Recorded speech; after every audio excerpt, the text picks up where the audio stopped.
Então, modelar uma população qualquer como sua média, ela não é um grande problema, porque hum,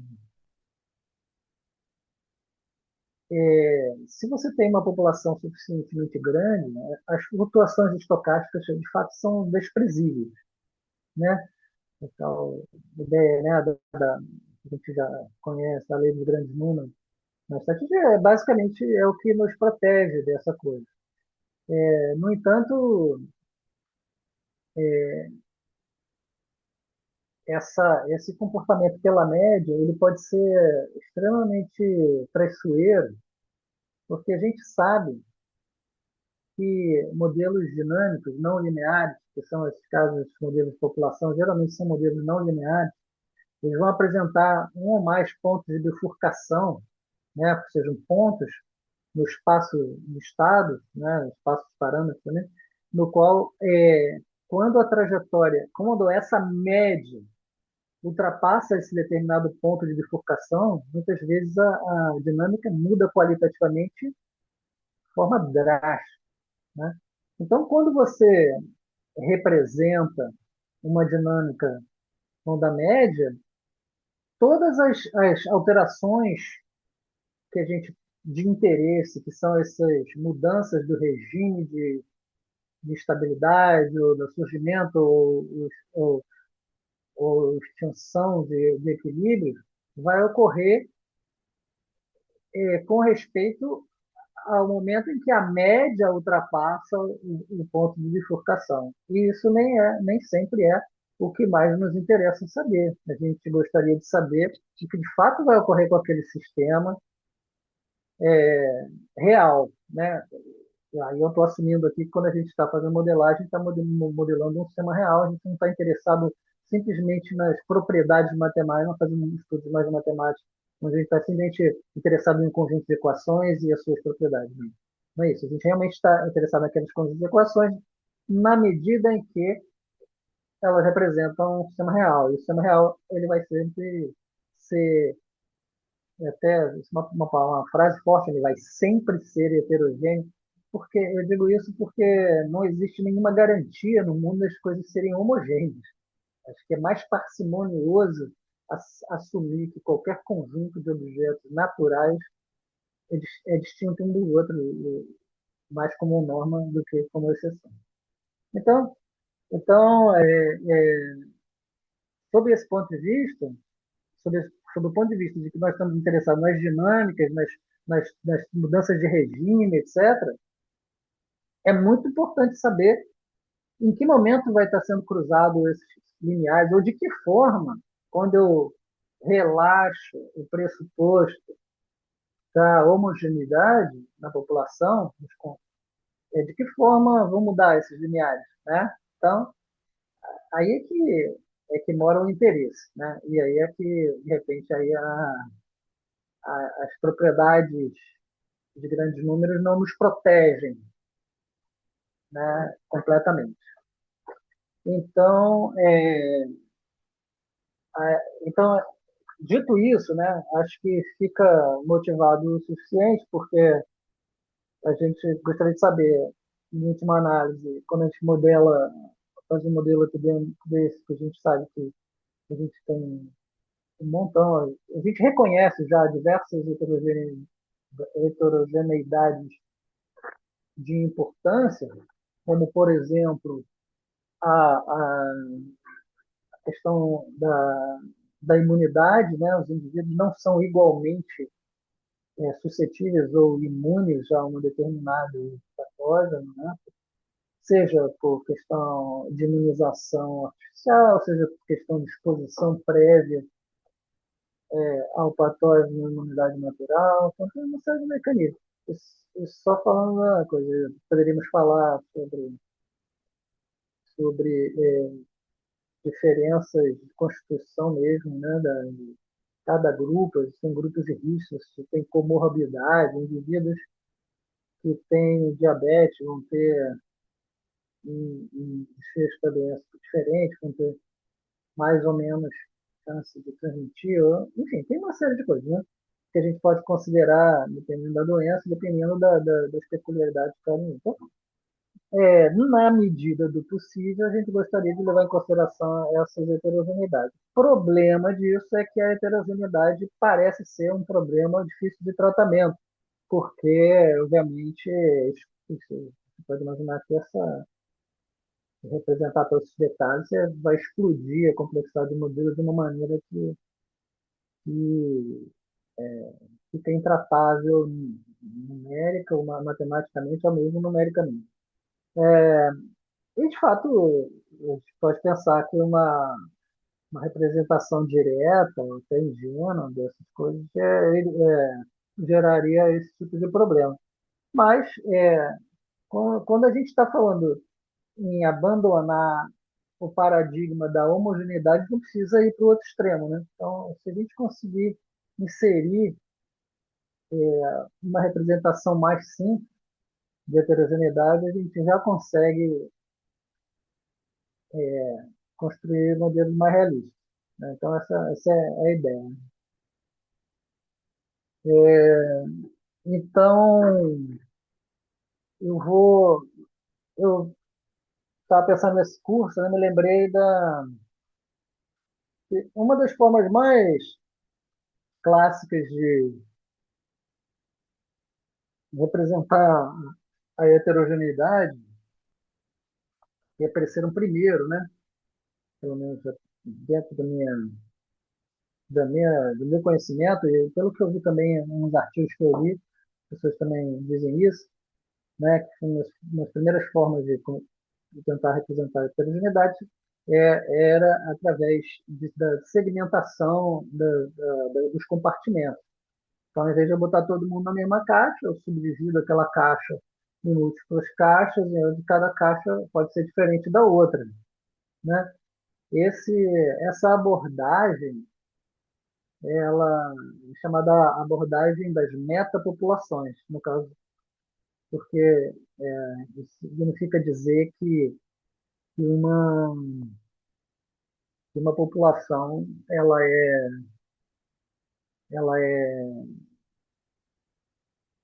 diferente uma subpopulação é diferente das outras, mas dentro dela ela continua sendo homogênea. Então, eu continuo utilizando as mesmas ferramentas matemáticas que eu tinha para modelos homogêneos, mas quando eu consigo subdivido isso aí, eu ganho uma certa dose de heterogeneidade.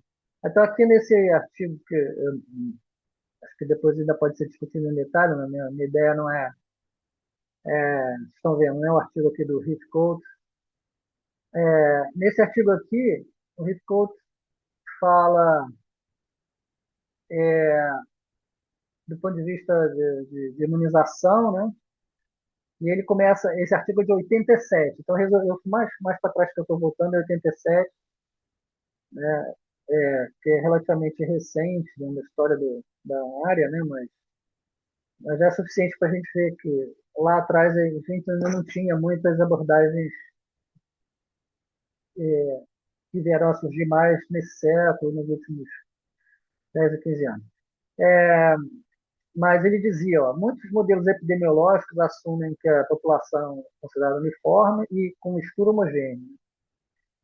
E aí ele começa logo de cara a falar dessa história que eu falei, né? Que spatially heterogeneous population, né? Nesse caso, usando a heterogeneidade espacial, imaginando que subpopulações que estão segregadas no espaço, ela tem características diferentes, né? Mas ou seja, poderiam ser diferentes escolas, vizinhanças, cidades, estados, etc. Né? E aí dá alguns exemplos já na literatura, né? E aí ele parte para fazer algumas observações interessantes. Por exemplo, ele fala assim, ó, o número de parâmetros, isso aqui é curioso, ele fala que o número de parâmetros para ser estimado é muito maior por uma população heterogênea, uma vez que a matriz de contato para interações entre N subpopulações envolve N ao quadrado entradas. É a matriz de contato, né? Todos com todos. Né? É, mas esse número de parâmetros é amplamente reduzido quando essa população heterogênea é tratada como se o contato dentre elas fosse, o que a gente chama de proportionately, né? Ou seja, não é um contato homogêneo, cada um vai ter um nível de contato distinto. Isso aqui antecede, pessoal, isso aqui é interessante para a gente lembrar que isso aqui vai anteceder, em alguns anos, pelo menos uns 10 anos, a ideia de modelos epidemiológicos em rede, cujo o trabalho mais famoso vai sair em 2001 com Satoshi e que nome dele?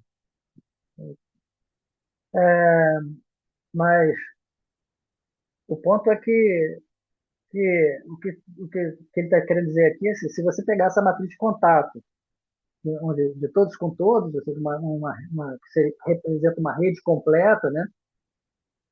E você simplesmente apagar algumas arestas, aí, bom, você consegue a heterogeneidade, mas você não precisa lidar com aquela quantidade toda de parâmetros. Mas ainda assim tem um aumento, né? Mas não chega a ser necessariamente está falando em ao quadrado. Aí ele vai seguindo, tem algumas outras coisas interessantes.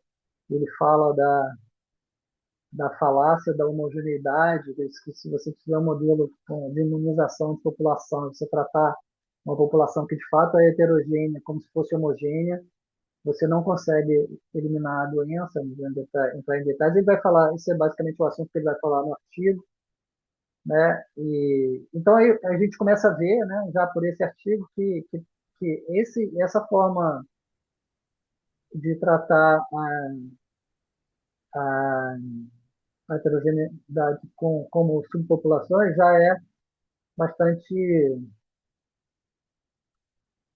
relevante, sem dúvida, né? A, é o artigo das redes que eu esqueci o nome, é Pastor e Vespiniani, né? 2001. Eles têm uma revisão bem grande sobre modelos.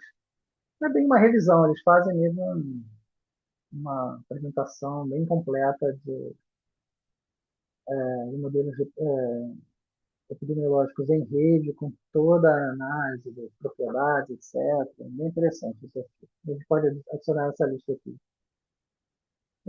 Então, falando nisso, né, eu me lembrei de um material que eu tenho da época que eu dava o curso de modelagem de sistemas biológicos para graduação da EMAP.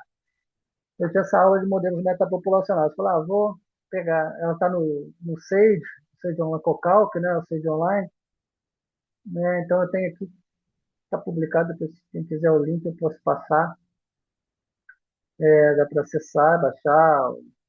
Então, aqui a ideia, né, da população aqui, né, então você tem uma população de peixes, e aí você tem subpopulações que interagem em certa medida com essa população, ou dentro dessa população, né, como componente dela, não sei como queiram interpretar essa figura, e isso vai fazer diferença. Então, aí aqui, se a gente imaginar uma situação bem simples, né, como é que a gente começaria a colocar isso na prática, né? Mudando um modelo SR, né? No caso aqui, é um SR, com duas subpopulações só, né? Onde a gente imagina que existe uma migração entre a população e a população principal. Então, vou começar com duas subpopulações A e B, né? Com a população A podendo migrar para B com uma taxa K1, e a população B podendo migrar para A com uma taxa K2. Então a gente consegue analisar isso aqui, encontrar umas propriedades rápidas. Então, dar uma passada aqui nessa, vou dar uma executada aqui, a gente vai fazer as simulações. Então está aqui o modelo, então ele tem a parte do SR mais os termos de migração aqui, mais K2SB menos K1SA, para cada um dos compartimentos, no caso S e I, né? Então, se a gente escrever esse modelo aqui e resolver para o equilíbrio, onde as populações desses compartimentos estão constantes, a gente vai encontrar que, nesse caso, né, como o equilíbrio que existe não é diferente do SR normal, né, que tem apenas o equilíbrio livre de doença, o sistema converge para um equilíbrio onde tanto o IA quanto o IB é igual a zero. Então, esse é o equilíbrio, né, que esse sistema apresenta. Né? Se você pode analisar a qualidade qualitativamente, né, a estabilidade desse equilíbrio, né, aqui matriz jacobiana, né, substituindo os valores daquele equilíbrio, né, I A igual a zero, IB igual a zero, e SA igual a 1, SB igual ao valor lá que está tá dado aqui, né? E aí a gente encontra o, os autovalores dessa jacobiana em torno do equilíbrio, e a gente vê, então, que, como era de se esperar para o modelo SR de um único compartimento, a gente continua tendo que esse equilíbrio é instável, né, com alto valor real e positivo, e, mas, ainda assim, esse modelo apresenta algumas peculiaridades que, que tem a ver com a estrutura dele. Então, vou implementar aqui uma versão em Python, né, e vou criar uma versão alternativa com nascimentos e mortes, ou seja, demografia, só para a gente ter uma comparação. Né, e então, aqui só função para colocar, e aqui a gente. Então, se a gente olhar para a simulação, né, desse modelo, onde a gente tem MI, que é Bom, primeiro aqui eu tenho os dois modelos, sem demografia e com demografia, né? E a gente vê que o IA e o IB vão para zero depois de uma breve epidemia, né? Como era de se esperar, equilíbrio livre de doença, a gente já descobriu que o equilíbrio do sistema é esse, né? E se a gente, é, mas é interessante que nesse caso aqui, onde eu tenho uma taxa de migração, e eu iniciei, nas condições iniciais, eu estou iniciando a epidemia no compartimento A, então o compartimento A começa aqui acima de zero, então ele primeiro vai ter epidemia e depois vai ter o segundo. Então esse timing obviamente medido por o atraso, né? Então ele é afetado por essas taxas de migração. Então as taxas de migração elas são relevantes não só para a gente descobrir o timing desses picos, como também a magnitude das epidemias. Então, você vê que uma simples representação, uma simples quebra em duas subpopulações já nos entrega algumas alterações qualitativas bem interessantes. Obviamente, eu posso, agora, por conta disso, eu posso ter também parâmetros individuais de beta e gama para cada um, né, que são os parâmetros, a taxa de infecção e a taxa de recuperação independentes para cada modelo, para cada subpopulação, né, o que me permite aquele mínimo grau de heterogeneidade. E quando a gente tem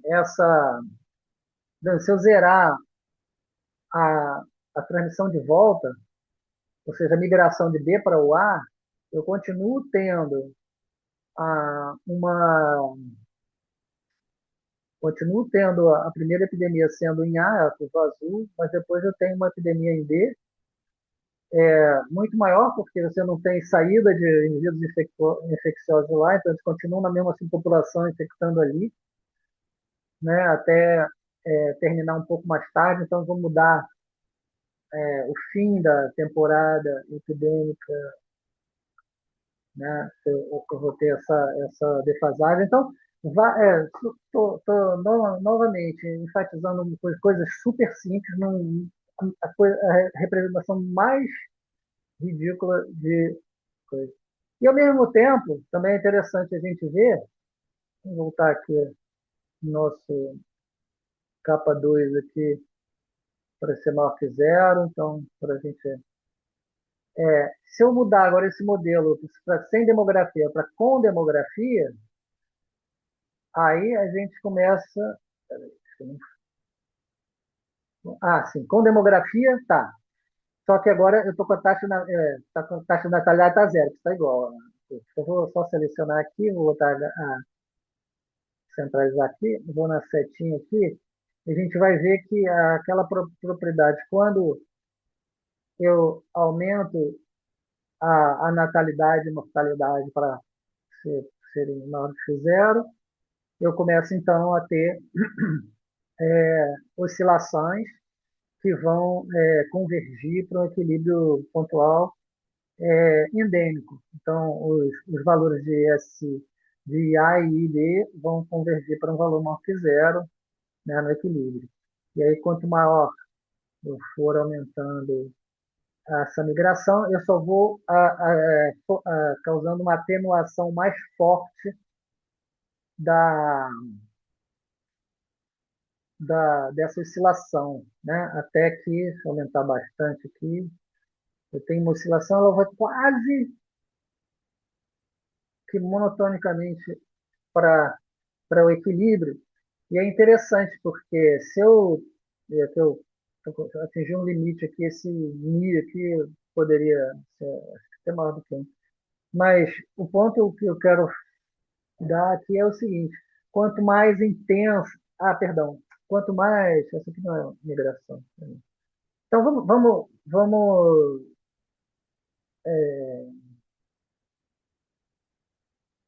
fechar aqui com mais oscilação e vamos ver o efeito das migrações, né? Se eu migro demais, eu também tenho um efeito de dampening. Isso vai dar muito para ver. Não, não dá para ver muito. Mas eu pelo menos, aí, dependendo da migração, eu posso descolar essas curvas ou torná-las iguais, né? Como era de se esperar.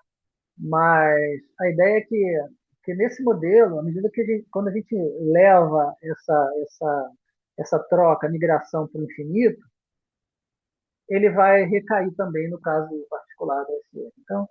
Então ele vai reter essas propriedades, né? O que é interessante.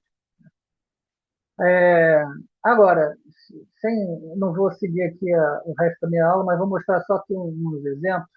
Ele caiu ali no caso da população, como se não tivesse população separada. Foi isso? Aqui quando eu aumentei demais, se bem Se que comportou. mesmo, principalmente a diferença entre o fluxo, né? Você cria o número de suscetíveis e infectados fica meio que descasado. A gente mais ou menos em fase, né? Mas tem umas coisas curiosas aqui. Aqui não dá para explorar tudo nessa figura, mas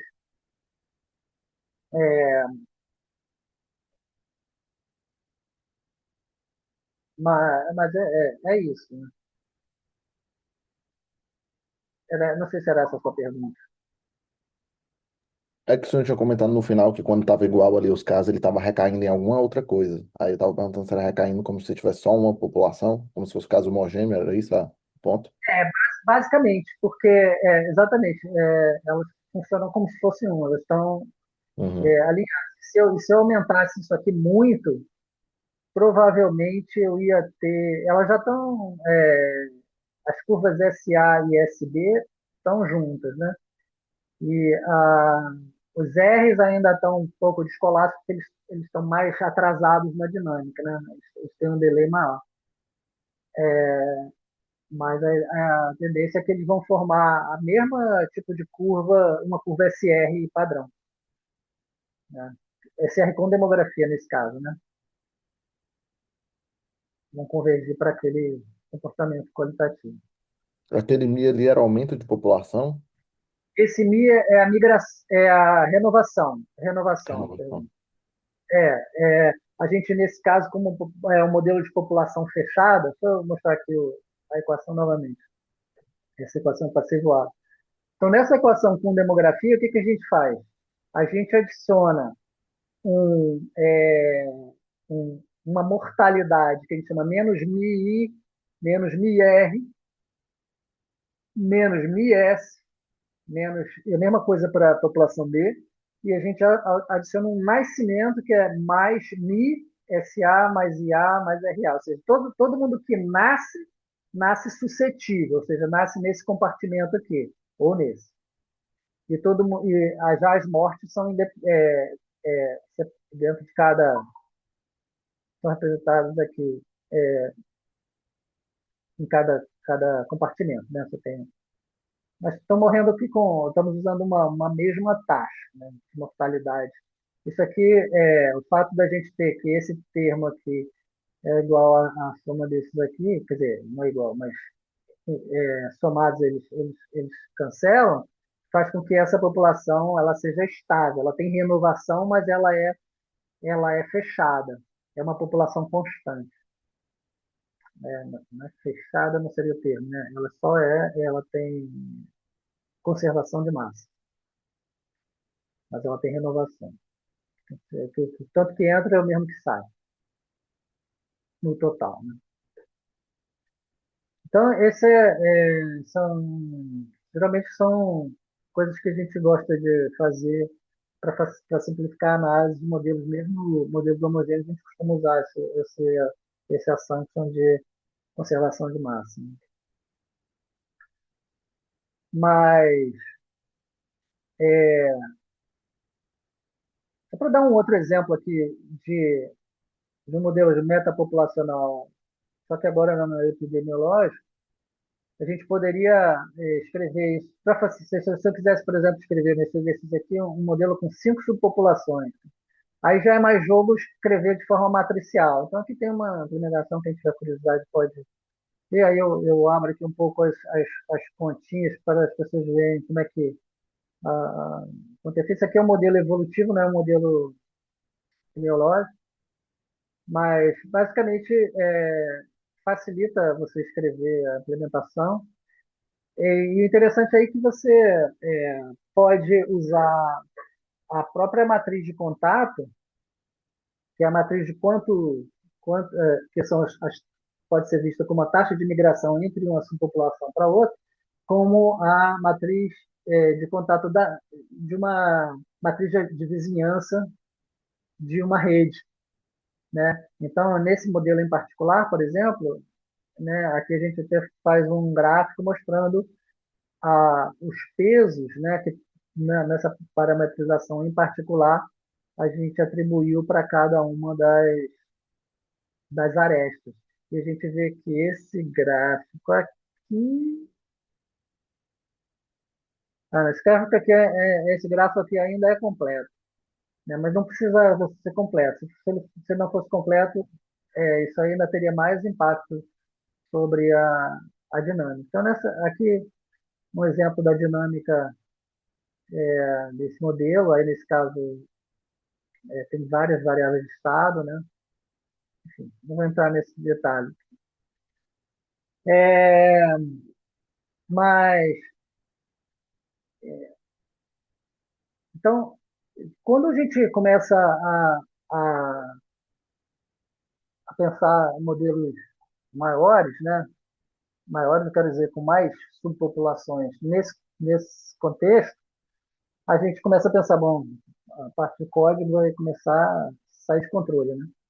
Então, lá há muitos anos atrás, quando eu comecei a me interessar sobre isso, eu criei uma biblioteca em Python, né? Aí tem link aqui, que permitia a gente facilita a parametrização e a simulação de modelos em redes georreferenciadas, né? Então, aqui eu vou mostrar um exemplo de um modelo.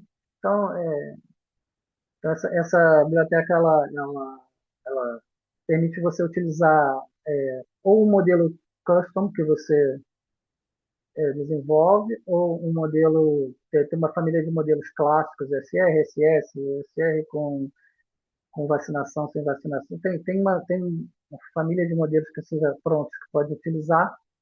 E tem, mas a grande vantagem, além disso, porque é você poder utilizar, por exemplo, uma, uma estrutura georreferenciada que você tem. Então, nesse caso aqui, um exemplo, um dashboard, depois que você calcula a sua simulação, né? Então, essa simulação aqui é uma simulação sobre o estado da Flórida. Isso foi da dissertação de mestrado de um aluno meu, Neymar, e que tem um ano de simulação.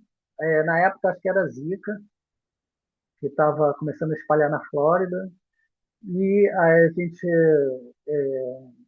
fez uma simulação usando o Epigraph, né? Então, o que ele faz ele faz a simulação, você pode definir a, em um CSV os parâmetros específicos de cada localidade. Então, para cada um desses condados, no caso aqui, eu poderia ter quantos parâmetros eu quisesse colocar dentro do CSV. Cada condado ficaria é definido em uma linha desse CSV. E aí o título das colunas são os nomes dos parâmetros que podem ser referenciados na sua estrutura do modelo. Então, se você quiser escrever seu próprio modelo para utilizar uma modelagem específica com os parâmetros que você acha relevante, você pode referenciar diretamente ali, né? Obviamente, a estrutura da rede, que aqui é desenhada de maneira bem tosca, mas só para dar uma ideia, a, ela é também definida num CSV, onde você tem as arestas do grafo, né, ou da rede, de onde para onde e parâmetros que a definem. Então, no Outgress, a gente consegue definir arestas que são interpretadas. Assim, você pode ter um modelo para o fluxo, se você quiser escrever, ou você pode ter simplesmente um valor de peso que pode ser interpretado como uma taxa ou como uma probabilidade, se você quiser um fluxo estocástico. E aí, uma vez que você tem a, a simulação calculada, né, lentinho, você pode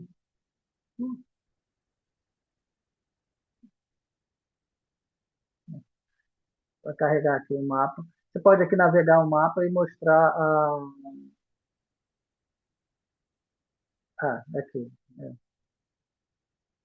Aqui está voltando mais rápido, porque é um problema de caixa.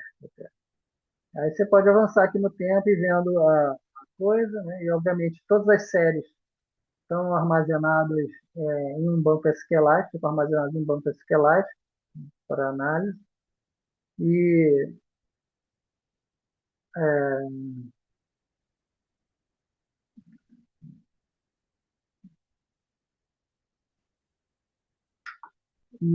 as séries, aqui tem uma imagem das séries totais, né? Da Flórida como um todo, né, durante essa simulação. Também um SRzão, né, que está sendo simulado aqui, poderia ser um outro modelo, né? Então, A gente também tem a gente extrai, por causa da estrutura de rede, a gente extrai alguns valores interessantes, como, por exemplo, a taxa de chegadas, ou seja, quantas pessoas que estão chegando, o arrivals é definido, aqui está total, mas o arrivals é definido para cada cidade, cada unidade. Eduardo, tem uma pergunta? Não, eu queria só perguntar onde que foi feito esse dashboard? Achei tão diferente. Gostei. Ele é feito com Gradle. Ah, isso. Gradle é, é uma biblioteca nova. Ele tinha essa biblioteca é antiga, mas eu refiz esse dashboard recentemente usando o Gradle, que eu acho que é bem mais legal do que a, a outra framework que eu usava para fazer as visualizações. Mas a ideia Legal. desse dashboard é só mesmo fazer uma análise rápida, né? Então aqui eu posso escolher um outro condado, aí ele atualiza aqui o estado aqui dá um snapshot, na verdade, isso aqui ele vai mexer em algum outro lugar aí. Mas enfim, ah, então a ideia é assim, eu queria mostrar isso aqui, porque se alguém tiver interesse em modelos, dá para fazer modelos bastante sofisticados de forma bem fácil de parametrizar. Então, quer dizer, voltando aqui à nossa bibliografia, né? Então, eu acho assim que só para fazer uma conexão com a direção, vou até parar de compartilhar, não sei, talvez mostrar um. Ah, não, tem sentido. Para de compartilhar aqui um pouquinho, na verdade, eu falei pra caramba sobre essa questão de metapopulação, né? Mas, ah, na verdade, hoje em dia, a grande jogada é você não somente.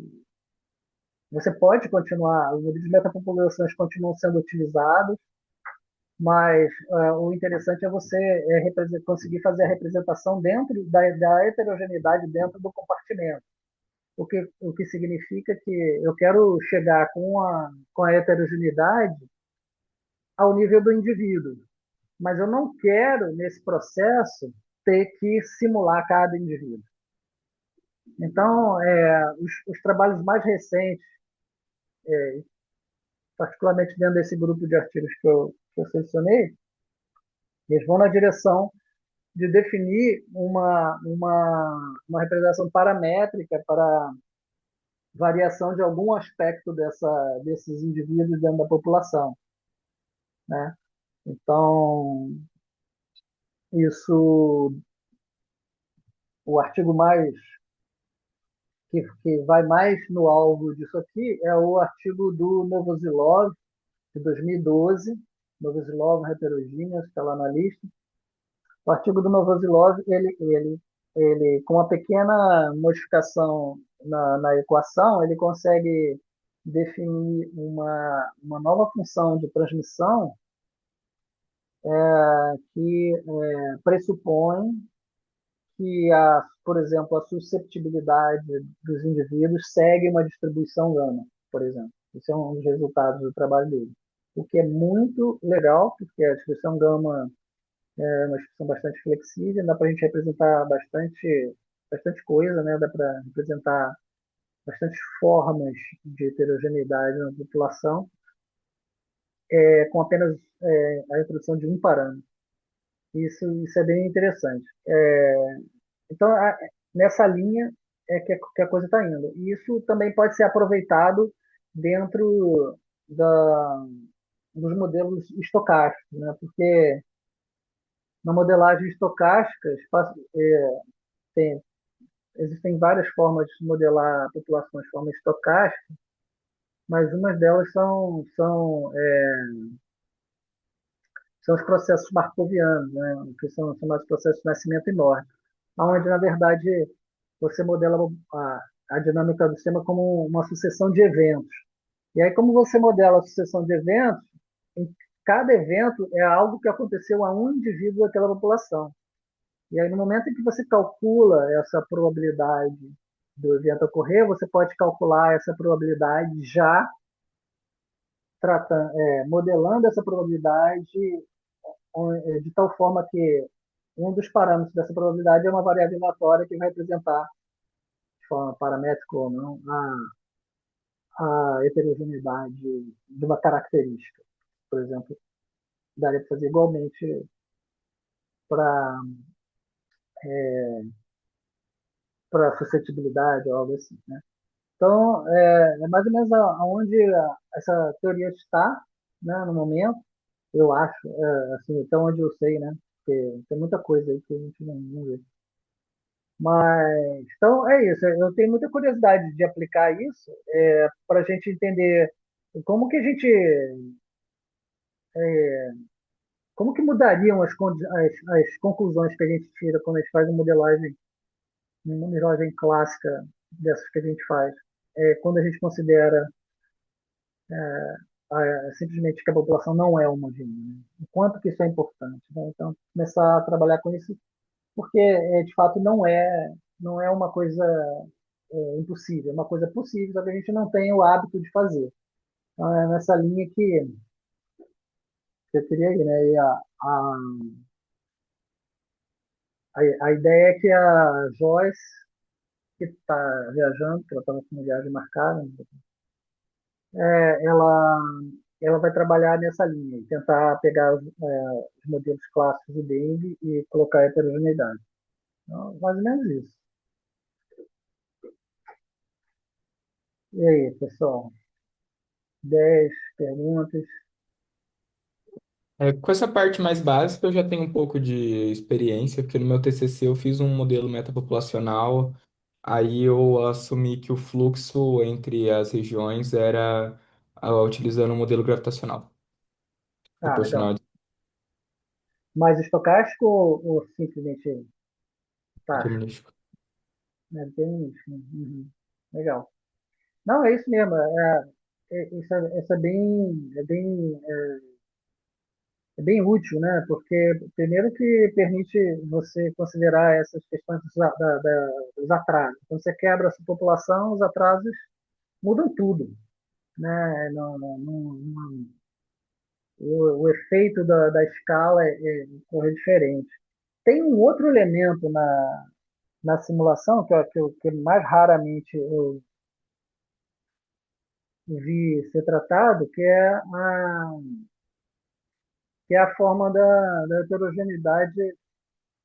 É que, de certa forma, os modelos estocásticos que tratam de forma mais direta isso, que é a questão do tempo até o próximo evento.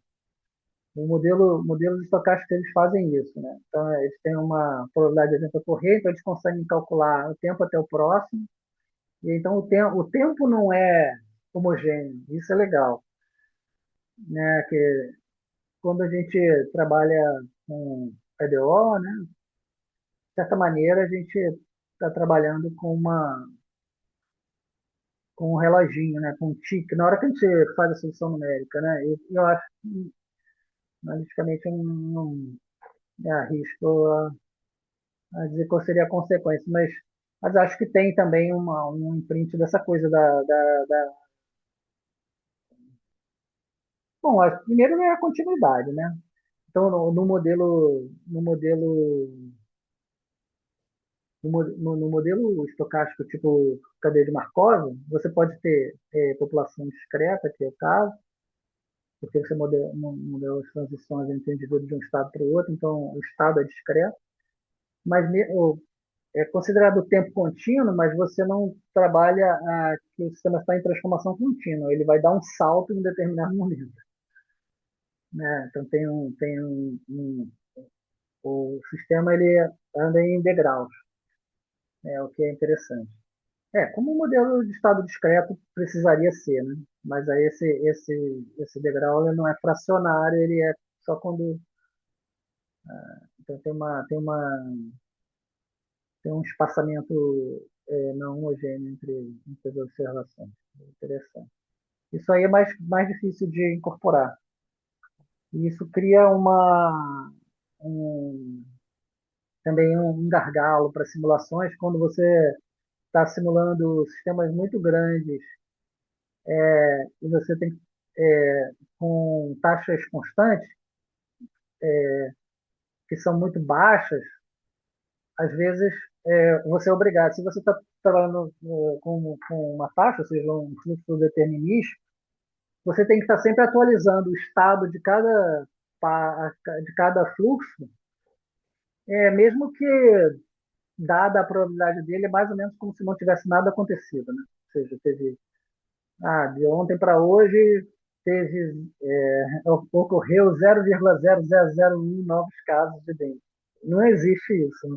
Então acaba que isso gera um overhead de simulação, quando você pensa em modelos de larga escala, que transformam, que você fica muito tempo calculando nada, só para poder permitir que a curva contínua avance até chegar no modelo estocástico, ele é mais econômico nesse sentido. Porque se mexer aqui, ok, com essas taxas aqui, o próximo evento vai ocorrer daqui a um mês. Então já vai lá direto para um mês. O que aconteceu daqui a um mês? Aconteceu isso. Aí atualiza o estado do sistema. Né? Então, eu não coloquei na nossa lista de leitura nenhum artigo sobre modelagem estocástica, mas poderia. Mas, então é isso. A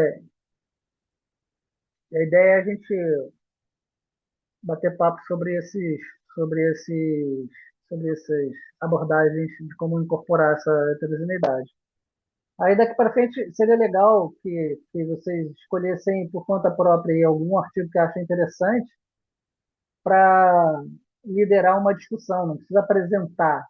Quem quiser pode fazer alguma coisa mais, alguma demonstração, quiser implementar algum modelo, alguma coisa simples.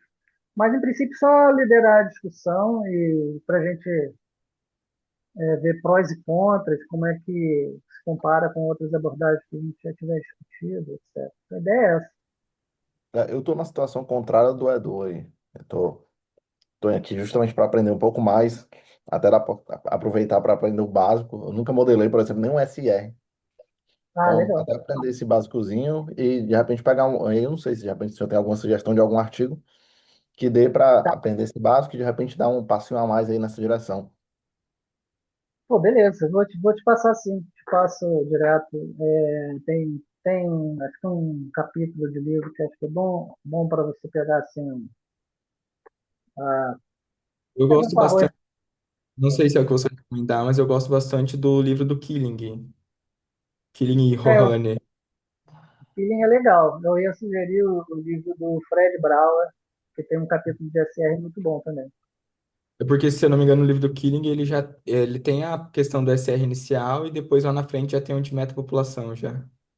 Ah, legal. Pode ser. Eu não tenho o livro do Killing, se vocês tiverem o PDF. Você tem? Uhum. Ah, legal. Vai basicamente pegar um capítulo para pegar esse início da história. Né? Esse modelo SR, ele nasce lá em 1909, que é o famoso artigo de Kermack e McKendrick. Né? Os caras propõem isso aí fica um tempão, eles provam um monte de coisa e tal, isso aí fica um tempão meio parado, e aí depois as pessoas começam a utilizar, e aí explode ao longo do século XX, né? Aí tem muito trabalho, mas tem, enfim, realmente tem que conhecer. Mas aí depois, para pegar e extrapolar, porque aí dentro desses artigos que a gente vai ver também tem vários exemplos diferentes, para a gente também ganhar um pouco mais de cultura geral nessa área. Legal, beleza. Valeu então, pessoal. Então é isso. Então eu vou, assim, vamos tentar, o que vocês acham em termos de periodicidade? Querem marcar uma vez por semana? Porque é um curso meio assim, flexível.